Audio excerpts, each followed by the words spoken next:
All right, thank you so much, everyone. As you can see there, I just dropped the photo reference in the chat. If you want to download it for yourself, feel free to do that and follow along with me. We're going to get started today since we have quite a bit to cover. Still, this being a part 2 from last Friday. So if you missed last Friday, I highly recommend either you can find that on the YouTube channel or go watch that after this or before this, whatever you would like to do. But today what we'll be doing is putting together the full portrait as opposed to last Friday where we just kind of focused on each individual part of the portrait. So today we'll be focused more on the cohesion of the face, like making it all work together, and really just proportions and breaking it down into more simplistic shapes instead of each individual part of it. But let's get started with each bit of material. So I'll go over this once in the beginning, and if you miss it, we do have the class list. It should be right where you found the class itself. Everything should be listed. So I'll start off here by saying that you don't need this kit in particular in order to do this class, but this does have nearly everything you need in it. To get started with the portrait, we have some of our orange barreled 557s in here. We have our willow sticks, some compressed charcoal, kneaded erasers, and all our little red pencil sharpener. So that'll cover a whole bunch of what you need today, along with our Factis BM2 eraser. So this is a pen style eraser. There are also refills for it if you run out. They come in packs of 3. It takes me forever to run out of these. But today we'll be basically sculpting out our initial lay-in, as you'll see as we progress, or from last Friday with our drawing. I'll also lay out here, just as I chat, a little bit of last week. So this was the process from last week, which is just starting with simple shapes, moving into cutting in with the BM2 eraser, adding some more details with charcoal, and finally moving in with the white charcoal and blending. So as you can see, if you can create a shape, a simple octagon, you can do a portrait. It just takes breaking it down into smaller and smaller pieces. So I'll leave that up as I continue to talk here. So moving on through the erasers, we have our kneaded eraser, which is what we had in that kit there. I like the Generals brand specifically because there really isn't a lot of oil to it. They last forever. I have put all of mine into one big pile so I don't lose it. And the integrity of them has stayed just perfect throughout the years.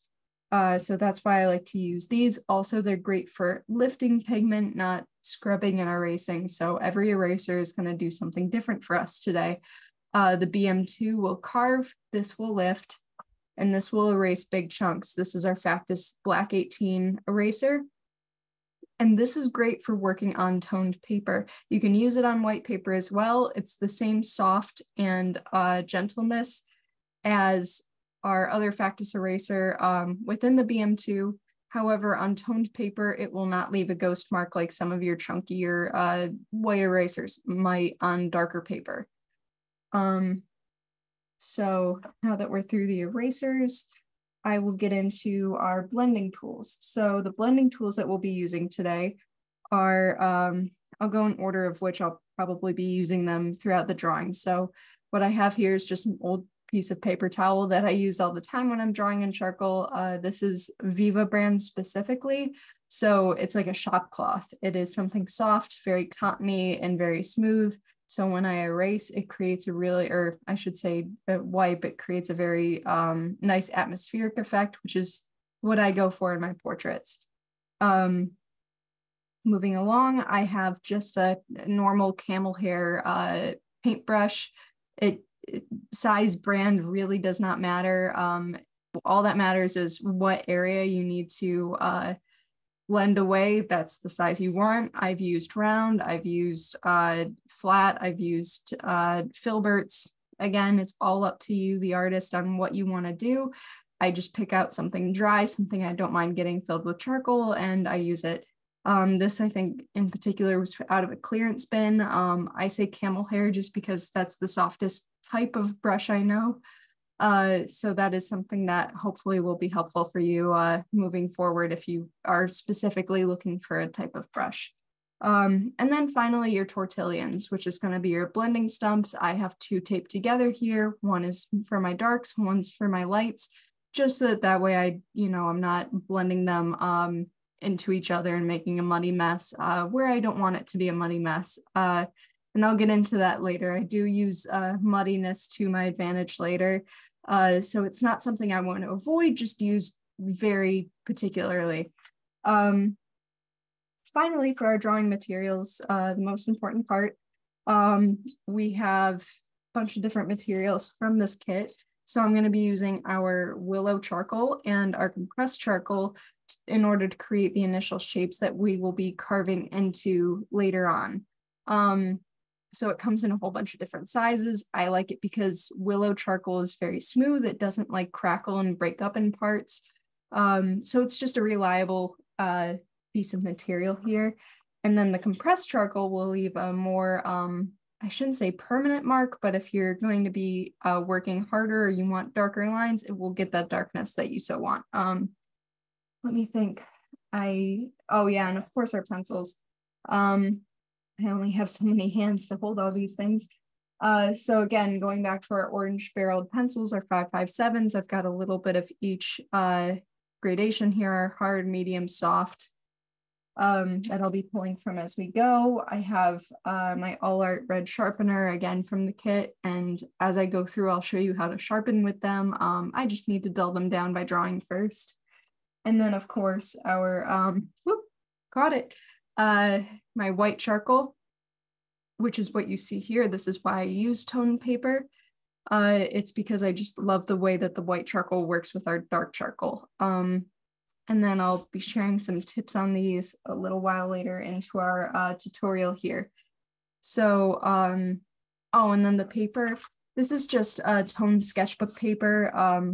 If you go into, Michael's and you look through the different sketchbooks, you'll find some that are gray toned, tan toned.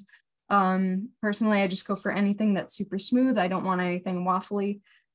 So yeah, that's what I would recommend on that. And I would go for mid-tone as well. If you look at a value scale and you go from 1 to 10, 10 being black, white, or 1 being white, I would go for anywhere from a 4 to a 6. It just kind of depends on what you want to do. Okay, so now we will get into our drawing for today. And again, I dropped the reference in the chat if you want to follow along. Otherwise, you can follow along with me just drawing here today. Likeness isn't anything that we're aiming for here. That's a whole other beast. So just today, focus on getting the technique down, focus on just picking up even one new thing today that you've been wanting to learn. That's all that matters. We can't be doing exact likenesses in one day. So what I'm going to do here is I'm going to get started with my widest willow charcoal bit. I'm just going to mark out where the top of the head is, where the bottom of the head will be, just so I have an idea of my parameters. And also I will say your hand is about the same size as your head, or as your own face. So if you go too big, your mind kind of overcorrects for you, where it's like, no, that's bigger than an actual face. I'm going to make it smaller. I'm not a scientist. I'm not going to say why our brains do that, but it's just something that I've picked up from over the years that tends to happen. So if you go smaller, that's fine as well, but larger for some reason just kind of tends to mess things up. So I would say either go the size of your hand or smaller. Now I'm going to kind of try to estimate the parallel line that the eyes are on, where the nose will be, and where the midline of the mouth will be. And because this is at a 3/4 angle, it's going to be along a line kind of like this. So all of these lines will be running perpendicular to it. and at the same exact angle. So whatever angle the eyes are at, you want to keep your pencil very still, move it down and move it down. And this is a great way to check your proportions on your faces as well, that this line should be exactly the same as each corner of the nostril, should be the same as each corner of the mouth. And of course, there are exceptions to every rule. If somebody's smiling, if somebody, is quirking their mouth, it's going to be a little different. But generally speaking, where the still mouth should end up, that's a way to check for a lot of inconsistencies in a face. I can't tell you the amount of times I've done a portrait, something's off, and it's always because these were unparalleled. Or not always, but a lot of the times. So now that we've kind of established this part of it, what I'll start doing, and by the way, this doesn't need to be like, the nose, the mouth, the chin, the forehead. I didn't measure any of this. This is just a guess at this point because this is all so forgiving. I can wipe it out in no time. I can erase it easily. So right now I'm just guessing. I guarantee you I'll need to move it. But this is just the foundation for me to even get started on putting the socket of the eye in. So if you've looked at a skull before, you'll notice that there's this kind of divot where the eye should be, the orbitals. So that is basically what we will be sketching in here. And we kind of want this octagonal shape following the line of the eyebrow down and around. And again, I went over this in further detail in last week's class. So I recommend you go check that out. And obviously both shapes aren't going to be identical here because this is a 3/4 view. So it's just a matter of looking at your model and observing what angle is this eyebrow going at, how much skinnier is this orbital than this one, because it's moving away from us, it will be thinner. And now at a certain point, we're going to take our paper towel rag and again, just start to blur things out. And I know that can be a scary thing to do, right? But we'll go in and erase, and this is what keeps this whole process so smooth, so forgiving, is that you don't ever need to worry that this is permanent, this is forever. You can always go back, and if that orbital was too wide or not in the right place, really take your time and just observe where's the bottom of the eye, where's the top of the eyebrow, and draw that shape. I know I'm going quickly because we have about an hour to do this today. But feel free to, in post on YouTube, pause the video and really make sure you're getting these shapes right, the distance proportion, see how far away this corner of that eyeshadow is from the outer edge of this nose, the bone of the nose up here. So it's all about observing. And that's why I love portrait art, is that all the answers are right in front of you. They're all right here. You can measure a million different ways. You can hold your pencil and like see, okay, how wide is this orbital in comparison to this one? Okay, so it just comes from the inner edge of this orbital to the corner of that eye. So if I mark it out like that and move over, that will tell you a whole lot. So there's a million different ways to measure. So just make sure you get these two shapes right, and then you can start moving on to the other shadow shapes of the face. And when I say shadow shapes of the face, what I mean are, let me get a pencil going here and I'll show you on the side of the piece of paper. If we have the face in profile, right? So here's the forehead, an eye socket, the nose, bottom side of the lip, bottom lip, and then the chin. The areas that we're trying to find right now softly are the eye socket here, the under edge of the nose, under edge of the upper lip, under edge of the bottom lip, and the underside of the chin. So when I say the shadow shapes I'm looking for, it's going to be these guys. And then everything else there will be in light, and we'll be mostly finding that with this tool here, the BM2 eraser. So we've got different tools to find different shapes, but really it is all about breaking these down into other shapes, and you can do that by squinting down at the reference. Squinting, I cannot recommend it enough. If you squint down at your reference, it'll show you all of the shadow spots. So if you have glasses, take those off. Whatever helps to really diffuse the thing you're looking at. So now squinting down, what I'm looking at is the shadow shape underneath the nose. And generally speaking, that shape is always going to be a trapezoid. So that trapezoid will either be taller if the head is looking upwards, because you'll see more of the underside of the nose, or if you're looking downwards, that trapezoid will be skinnier or non-existent because you won't see the bottom side of the nose. So that will tell you a lot, as well as this trapezoid up here at the top of the bridge of the nose. That's going to do the same exact thing for you because that's the keystone of the face. So if it's skinnier, the face is looking up. If it's shorter, the face is looking down, or I should say like longer, it's straight on. And then even the side to side measurements, just like the nose. So all of this so far is about squinting down, simplifying it, breaking it down into its most basic shapes, which I'll kind of exaggerate here for the sake of teaching.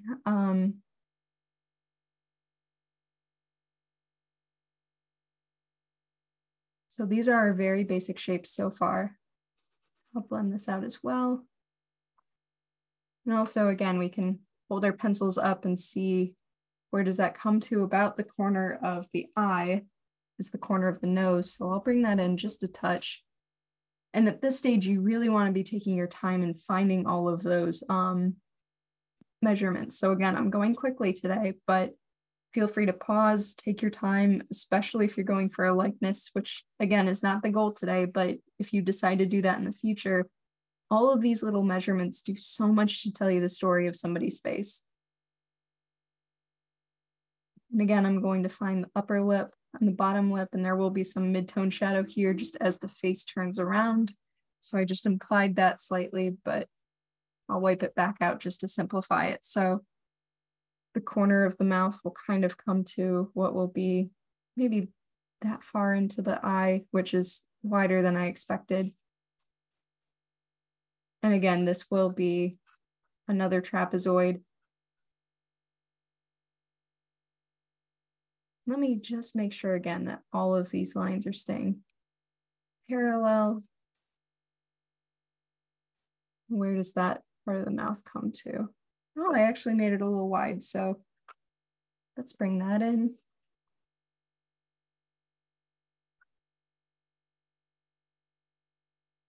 And then you'll start to see that the bottom lip is also another trapezoid. And these are all very simplistic shapes. We'll break them down, we'll make them round, we'll do a bunch of things to actually make them look like the thing that they're supposed to be. But this is going to do so much to make sure that you know where you're putting them to begin with. And again, the shadow shape under the bottom lip is another trapezoid. So let's shade that in a little bit. And then the midpoint of all of these shapes should be along that middle line that we drew in the very beginning.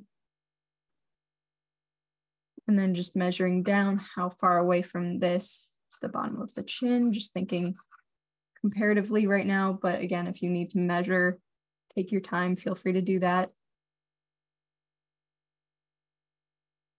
I've been doing this for a long time, so I'm just eyeballing it, but it takes time to train that muscle, just like it would take time to train on any muscle on your body. So again, I'm keeping things very linear here. There's something about keeping things linear that makes them feel less permanent, at least to me. I know this has been true for other artists as well. If you keep them linear, it's more likely that you'll feel free to go back in and change things if things seem off. If you start to make things rounder, they feel more finished, they feel more refined, and it's harder to pick up on inconsistencies. So if you keep it straight, kind of academic, it's harder, or it's easier to pick up on those sorts of things. So keep squinting, keep your lines linear, keep comparing, go back and forth, just with your eyes real quick, darting back and forth between your setup here and the model, and you'll start to see things quite quickly. And again, this is all practice. So even if you get this far and you're darting back and forth for a while and fixing tiny things at a time, that's all you need to be doing. So I'm going to move on fairly quickly from this part since we are almost halfway through already. So once you're at this place, I'm just going to go ahead and darken all of my shadow areas. And again, this is a whole process, right? So even though it looks kind of freaky right now, just trust the process. So I'm going to add more midtones because the main part of this technique, if you were here last Friday, as you'll remember, is erasing. So what I like about this so much is that it makes erasing feel like part of the drawing process, as opposed to going backwards or fixing mistakes, which fixing mistakes are always good. It means that you're moving forward, but for some reason, just making erasing part of drawing is really helpful. And right now I'm just implying some parts of the neck and the head. Again, this, take your time, measure, find like little areas like how wide is the eye in comparison to the width of the head, you know, et cetera, et cetera. Like keep an eye on where the chin touches the neck. It's all about relationships to one another. But again, I'm just gonna wipe all of that out and get ready to erase. So I'm gonna take my BM2 eraser, and like I was saying back here before, I'm gonna start finding the light shapes with this, just the way we did before. So I'll begin pulling out some of these areas and even cutting into the darker shapes that we made before. Squinting down, seeing all of these new shapes appear, and even tinier shapes than before. So there's like a little triangle here. There's a rectangle coming across her cheek like this.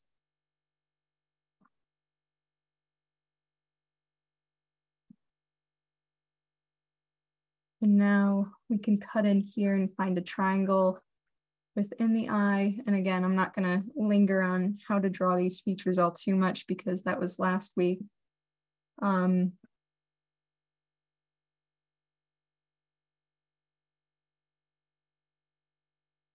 just going to focus on more the parts that bring it all together. So one of the things I like about this reference so much and why I use it in a lot of classes, and I'll give credit to where credit's due. Howard Lyon is an amazing artist and illustrator, and he creates a bunch of educational content and takes mostly reference photos for other artists who don't have the materials to. So it's Howard, Lyon. If you look him up online, he sells his reference packs all over the place. So he's an amazing asset, but he allows folks like me to use these reference packs like this. So we can give him a big thanks there. But yeah, one of the things I like so much about this is that this has something called Rembrandt lighting. So if I draw this line right here along the nose, which is that like core shadow, which I'll talk about real briefly here. So again, like I talked about last week, this dang sphere, right, guys? Everyone knows about it from art school, and you know, it's like, it's just a sphere. What's the big deal? But it'll teach us everything we need to know about lighting. So here we have the core shadow. And really, when you think about it, the head is just one giant egg. So the head is going to do the same thing. It's going to have a core shadow coming all the way around here when you simplify it, because the light is coming from up and over here. And then it'll have areas that are the cast shadow, reflected light, and your highlights. So your highlights are going to end up being on the forehead, the tip of the nose, etc. It's just a bunch of spheres broken down, but then there's the whole of the face that has an even bigger arching sphere lighting pattern to it. So when I talk about core shadow to the face, that's what I'm talking about there. But if you Google Rembrandt lighting, Rembrandt is in The Artist. He always did this on his self-portraits where he had like a little triangle of light over here. And it's just a beautiful pattern to follow in portraiture. So it's often on 3/4 angles like this, but it's just a really great way to ensure that you have some good solid shadow and light foundations to draw from. So if you're trying to find references like I've found for y'all today, just to practice from, I highly recommend just Googling Rembrandt lighting and you'll find some great references right off the bat. It's kind of like the Google secret code for nice image references. So like last week, I'm gonna go back over here and start to cut into this shaded area, just like we did on this eye, right? So we're squinting, we're finding where the light patterns are. I'm gonna cut in here, find the corner of the eye. And again, I do feel like I am speeding through the eye. But again, I went far more in detail last time. And the trickiest thing about this this week in this lesson will be getting the eyes to interact together, right? So no eyes are going to be perfectly symmetrical. That's never the point. It's just to make sure that they're anatomically in the correct place, right? So I'm going to keep checking that they are lined up. And sometimes we just need to add more information to it, right? So I'm cutting into that original shape we made.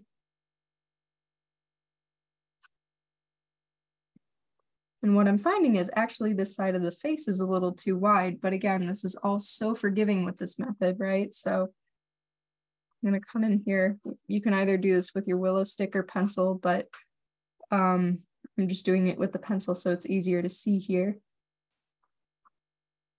I'm gonna bring things in.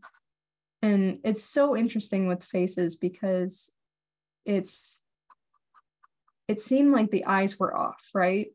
Or something off with the eyes, but instead of the eyes being actually the problem, it was the width of the face.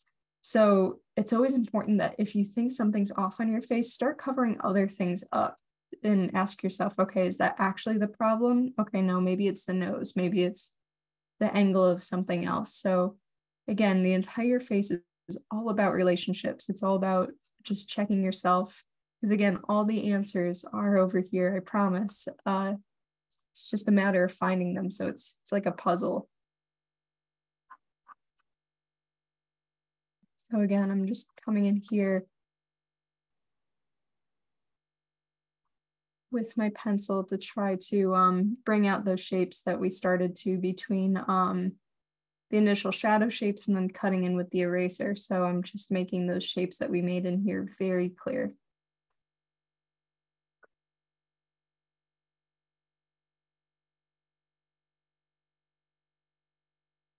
And then again, you can see me adding some more little shapes to these areas. So I'm cutting down here with a triangle where the filament of the nose comes down.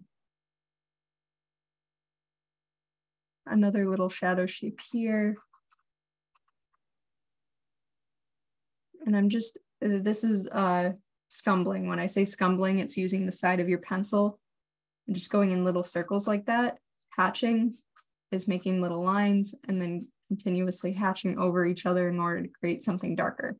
So what I'm doing here is scumbling very lightly and then going lighter and lighter in order to create this effect, which is the core shadow moving into the object shadow.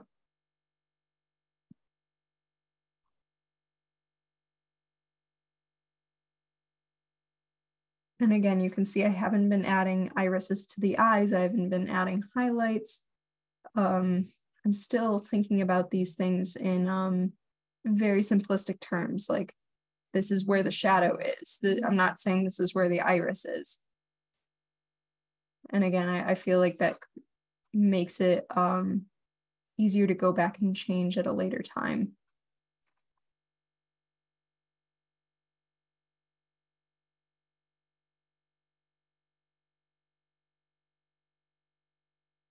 Now the darkest areas in here are the whole of the eye, even though this model does have bright blue eyes. If you just like stare at the blue eyes, you start to see all of the tiny minutia within the eye. But if you squint your eyes and really take a look at it, that is one of the darkest parts of the face. So again, it's about relationships. It's about things in comparison to each other. Because if you stare at anything for too long, you see all the different value patterns within it. And that's wonderful if you want to draw one eye. But if we're doing the entirety of the face, we have to keep everything else in mind as well.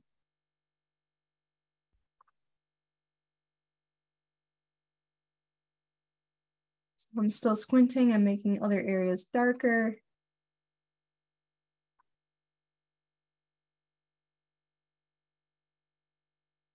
And then there's always, lines around the nose and the mouth. And they're not lines, they are continuations of the sphere, right? So I'm going to take my vine charcoal here and do what we were doing before with blending out.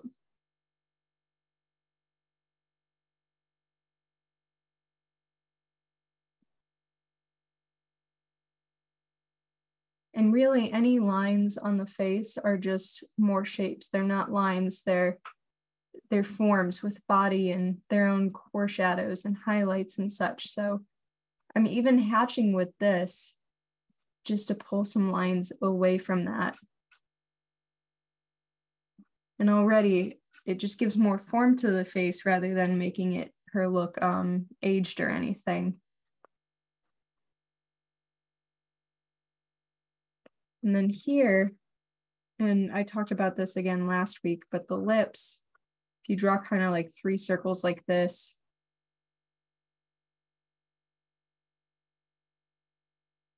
lips kind of form that shape in the middle. So it's like an M, but if you're looking at the mouth from a 3/4 angle, it's going to cut in just a little bit more on that farther side. So again, if you have a sphere and it's got more light shining this way, there's going to be more shadows on this side. So just think about everything as little spheres, little 3-dimensional shapes. And this is why even doing still lives will help your observation skills. It'll help your shading skills. Everything helps one another. I even find every time I sculpt as an artist, it even helps me become a better draftsman. So everything helps one another, every bit of practice. So let's see how we're doing fine on time. So I know we talked about the parallels within here, but she does have kind of a little smirk. So I am going to bring that up a little bit.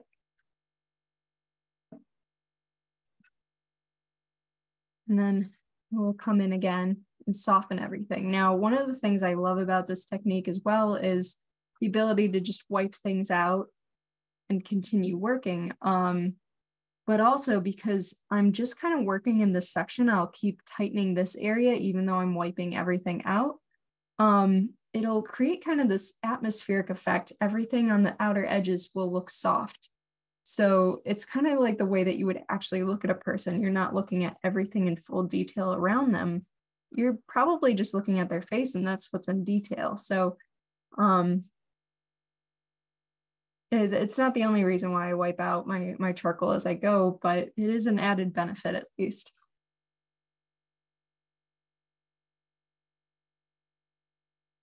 And so far I've only been using the medium pencil just because I like the ability to go to a harder pencil or go to a softer pencil to make things harder or softer or darker within the drawing. So I want the mobility up and down rather than only moving upwards or whatever. So I like to start in the middle for that reason. But everyone's different. I hope what you take away here today is more technical knowledge and things that you can take with you to anything you're observing and trying to draw, rather than this is the only right way to draw a portrait. That's never my intention. So if you draw a portrait and you like starting with a hard pencil or you're starting with the softest pencil, all that's about is just experimenting and finding what's right for you. So now I'm going to create a mask here for her hair on her forehead, just because it's kind of messing me up to not know where this edge of the face is here, even though I'm not going to add much detail to it. And also the other thing we'll talk about here that we hadn't talked about last week is hair. But again, we'll get to that in a little while.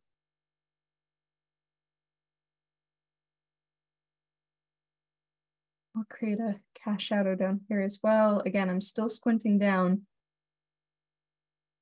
So I want to key in everything that is in shadow or is in light. And when I say key in, I mean just everything is the correct value in order to compare other things to them.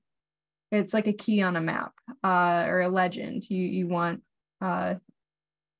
answers before you get into more details.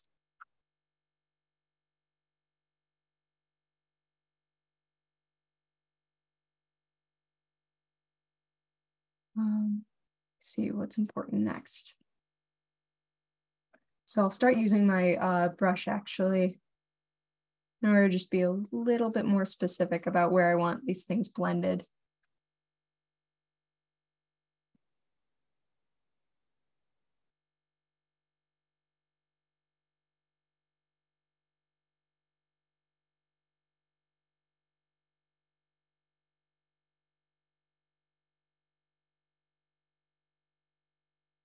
And again, since the willow charcoal is fairly soft, I want to create that core shadow in here again, just like on this egg over here.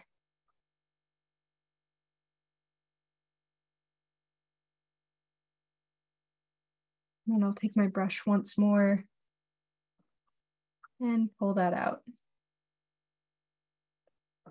And when I do a portrait, I could take so long in this stage, right? Just going back and forth. And again, if you're watching this later, feel free to pause it and just take as much time as you need to do this step. Or if you're doing this live with me, you know, don't feel rushed to keep up as I move into the next few steps here.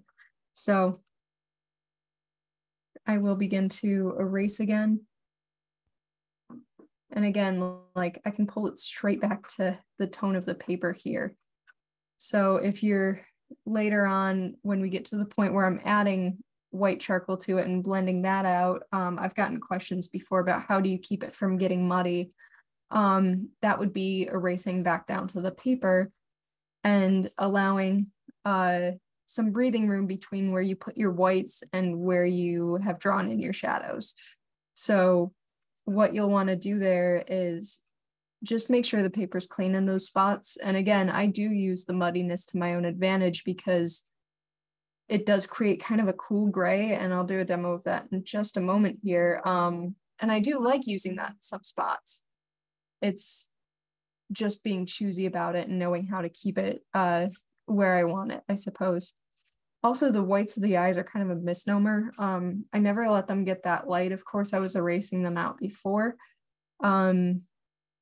But when you think about it, they're way back in here on the face, right?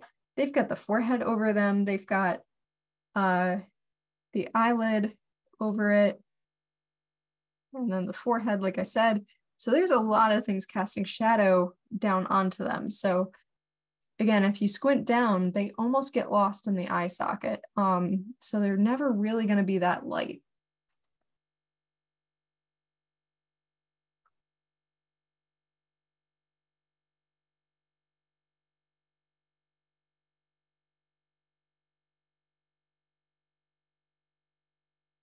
I'm going to start to put in things that are the darkest things, like the nostril, and you'll see how long that took me to put that in. Again, it's about staying loose. It's about not making anything too permanent too quickly. And I'm being soft in the corners of the nose. And again, if you even just look at the values around the wing of the nose here, you've got this really dark area and then a very light area immediately after it. So I don't know. These are the things that make me excited as a portrait artist, right? Saying, oh my gosh, look at how many values are right there. Just boom, boom, boom. You know, and this dark area is right up against this light area, and then this light area is right up against the dark shadow under the nose. It's like a little windmill of values right here. So again, once you get into it, there's so much excitement to find in a face.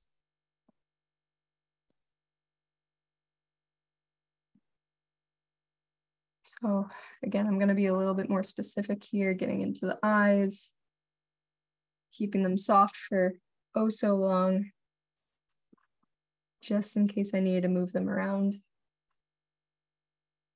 And again, there's no harm in having to do that. That's why we do keep it soft, is so that you can move them around.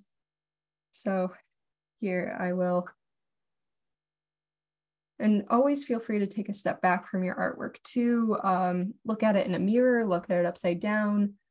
All of these things will help you to get some perspective on the work you're doing. So if you have a friend to ask, hey, how is this looking? Does anything jump out at you?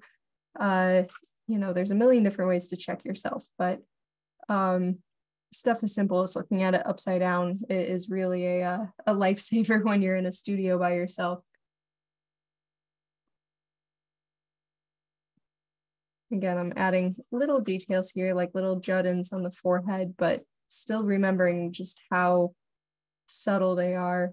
They're not huge shapes here.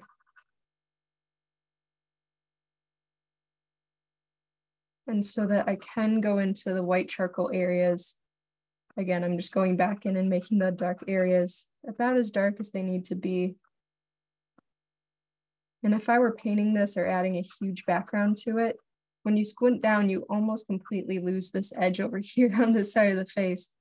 And, you know, when you think about the principles of art, which is like values, colors, edges, line work, all these things, edges are something else that just really excite me. Like, just lose them when you can, because if people are smarter than usually an artist could give them credit for, right? So you don't need to explain to somebody that there's an edge of the face here. They'll just know that from looking at people, and for their whole life, they'll know that usually faces have edges right there. But anyways, that's a bit more advanced, but just a trick I really love to talk about, something I try to work on in my own work. So here we go. There's going to be, speaking of edges, a harder edge here where the face turns down and has that hard shadow.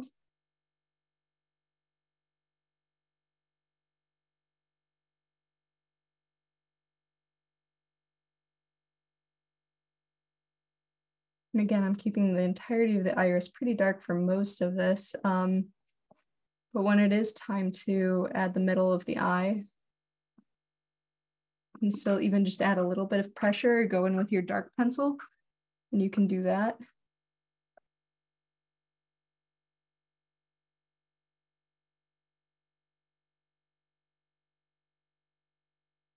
And still, I'm keeping most things pretty linear still. At this stage, if you're confident, you can start adding some more curvy lines, but that's up to you and how, you know, confident you feel at any given point. Also squinting down, I'm noticing that the insides of the eyebrows are the darkest areas. Just like anything on, you know, this curved platform, the eyebrows are going to be a little bit lighter as they curve with the highlight of the form. So like, you know, if this ball had like a pattern on it, right, that pattern would be lighter in the lights and darker in the darks. So as the form turns, so does, you know, the values on anything on the form.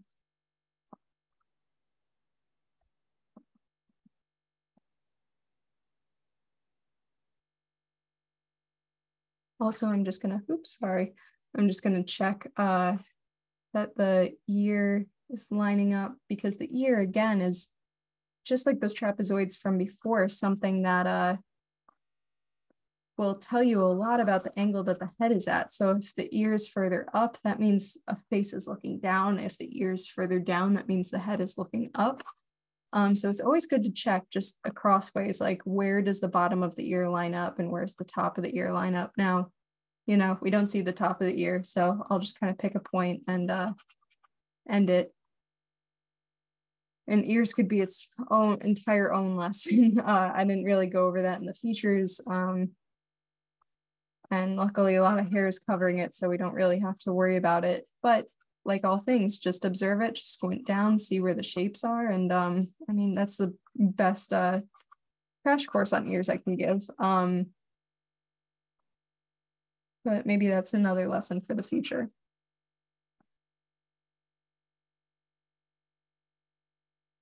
So again, just making sure everything is as dark as I want it to be.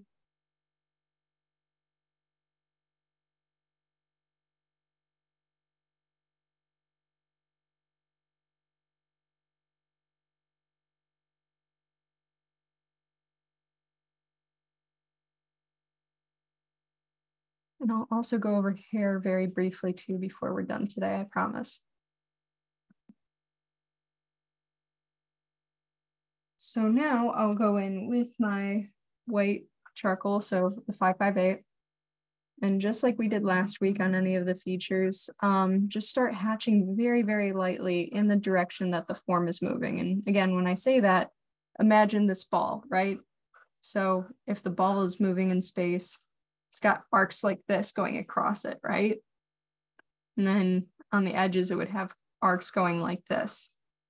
And that's the way I hatch over everything on the face. So again, it's a fairly easy thing to imagine on a forehead because it is just like that sphere, but it would be the same on the cheek, going down and around and across. And then on the nose, it would come up this. And then tiny little hatches all the way down. I mean, I'm sure you're covered in charcoal at this point, so I would say feel your own face to figure out where it is, but I would make a mess on myself right now, I know. So again, just tiny little hatches. And in these areas, you know, I don't mind it being a little muddy just because it's areas that would be a little bit redder on the face. So I find that rather exciting to have it be a slightly different tone of gray. And just tiny little hatches. I went over this on the eye in the feature class, so I want to make sure I get to hair today. But this is where I would really start to break out my tortillion, right? And some people, when they use tone paper and charcoal, they'll really only just go, here's a dot, there's a dot, here's a dot, and then call it a day on their white charcoal. So it's really up to you. I love to cover my portrait in these hatches, but that's just me. There's no correct way of going about it. And some of these larger areas, I'll kind of scumble it out.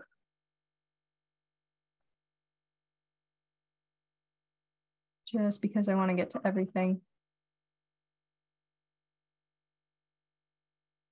And again, you may think because there's a cast shadow here, this would be lighter than this. But if you squint down again at your reference, this is quite light in comparison to the jawline there because it is turning away and into this. So again, it's just unlocking all the secrets that are in here because we take faces for granted, right? We see them all the time. So we're like, yeah, we know what a face looks like, but so much to learn when you really, really examine one. Okay, so at this point, I would take my light side of the tortillion, and it's like magic, right? If you've taken the time to really hatch out everything the way you want, it just gets so smooth so immediately. It really becomes this very, very soft face. And again, at this point, I would really make sure that everything's where I want it to be. Not that you can't erase, it's just once you start to get these really nice gradations, I at least struggle going back and forth because I just want to have fun. I just want to get in here and like tone everything exactly the way I want to. And sometimes, you know, we make mistakes and things aren't in the right place and you do have to go back. But, you know, I try to avoid it at this point. I can take a couple days to do the early stuff just to make sure it's where I want it to be and be kind to myself later on. And again, this side of the face is this reflected shadow side of the sphere. So nothing over here, again, if you squint down, is as light as the stuff over on this side. I'm going to keep all of that relatively dark. And I'll make sure to add, now we'll talk about hair. Hair is very soft. It is very simple too. You don't want to be drawing every single strand of hair, A, because it would drive you nuts, and B, it just doesn't need all that. So again, if you squint down at it, you'll see it's just kind of a line of value, right? So we have a mid-tone value in here that, you know, because it's a little wider, I'll use the black 18 eraser. We'll go in and just take out these bands of light going perpendicular to the direction that the hair is flowing. And of course, you know, you have these little areas with smaller sections of highlight. But that's really all it is. So, you know, then you can go into the middle of that area and hatch in with your white charcoal. You can go in with your softer charcoal and add some darker tones to it. And again, we can go in with our dark charcoal anywhere and really enhance some of these areas. And then, you know, with your harder charcoal, if you notice some areas that you do want there to be like a softer shadow or maybe a slight line, that's where you'd want to use this, or at least where I would want to. So you can make some really nice, like smaller hatches just for texture, just to show, you know, the actual shape of the thing. And that's how I'd use that. Now, again, last week, I think I briefly talked about, you know, muddiness versus no muddiness. And I'll show a real quick demo down here. You have your value scale, right? So darkest dark to eventual lightest light. And now there's two ways you can go about getting that mid-tone between the white and the dark. Either you can stop up early and let the tone of the paper be that mid-tone. And that's, you know, at least on this isn't like a tan paper, it's just a gray tone, but in comparison to this black and white, it is pretty warm. Now, if we actually mix the two, the black and white,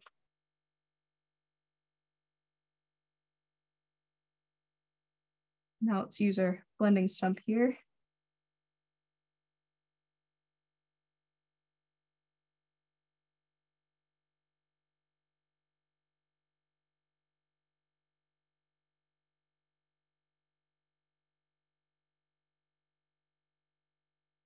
You see the difference there? So this is what I mean by you stop up early, you erase all your areas if you don't want it to look like this. And again, like I would make it look like that, let's say in the eye, right? So if we go back to the eye, we make things a little bit darker. And her eyes are blue. They're a very dark value of blue, especially in black and white, but just take my word on, in the photo they are blue.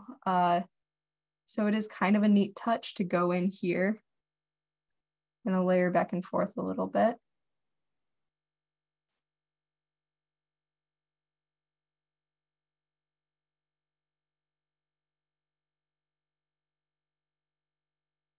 And just very pointedly make it that very blue tone.